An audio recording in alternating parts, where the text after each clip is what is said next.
Merci. Je termine cette liste d'intervenants par le président de la commission d'examen des pratiques commerciales, Monsieur Amadi. Merci, Monsieur le Président. Celle-ci qui se réunira donc le 25 février pour une première séance. En tout état de cause, pour illustrer mon propos, l'inflation du nombre d'ailleurs de recours et de demandes d'avis auprès de la commission d'examen des pratiques commerciales démontre et illustre le rapport tendu qui existe aujourd'hui dans ce domaine de manière générale et en particulier dans le domaine des rapports, grande distribution, agroalimentaire, fournisseurs, etc. Bon, très rapidement, vous avez évoqué la transformation totale ou en tout cas l'évolution majeure des modes de consommation. Vous avez évoqué l'évolution de la part du revenu dédié à la consommation. Vous avez évoqué la nouvelle façon de consommer. C'est pour ça que je nous mettrai en garde collectivement contre la myopie du cheval. C'est-à-dire que oui, c'est grave, oui, c'est scandaleux. En même temps, le réseau a plutôt bien fonctionné. On est des œillères, vous voulez dire. Oui, pour le cheval. Mais en même temps, on a certains étrangers ont pu considérer qu'on avait une des industries agroalimentaires les plus ingénieuses du monde, puisqu'on avait réussi à transformer du bœuf en cheval. Donc ensuite, ils ont compris que non, c'était vraiment des voyous. En tout état de cause, il y a eu un problème, il est réglé.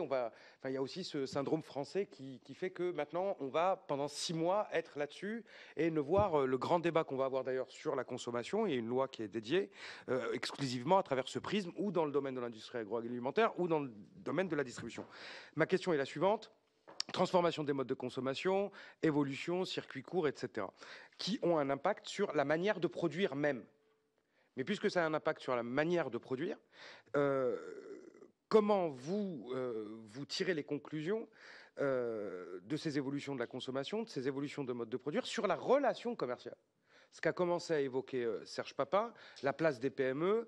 On ne peut pas demander, par exemple, pour illustrer mon propos, à une PME d'avoir le même rapport commercial qu'une multinationale d'industrie agroalimentaire, que ce soit sur la durée des contrats, que ce soit sur les conditions générales de vente, que ce soit sur les seuils de revente à perte. Donc, comment vous voyez ça? Et cela englobe, bien évidemment, et je terminerai par là, la place du courtage. Est-ce qu'il y a une place pour le courtage dans le domaine, par exemple, des produits préparés? C'est un sujet. La question des surfaces agricoles, vous en parliez, c'est un enjeu.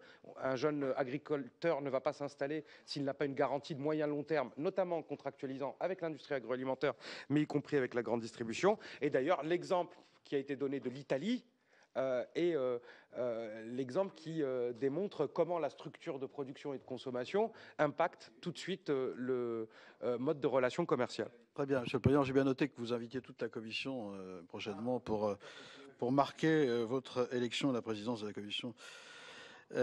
Alors, on va organiser nos réponses. Monsieur Duc, vous n'avez pas été réinterpellé, mais peut-être que vous avez un mot à ajouter.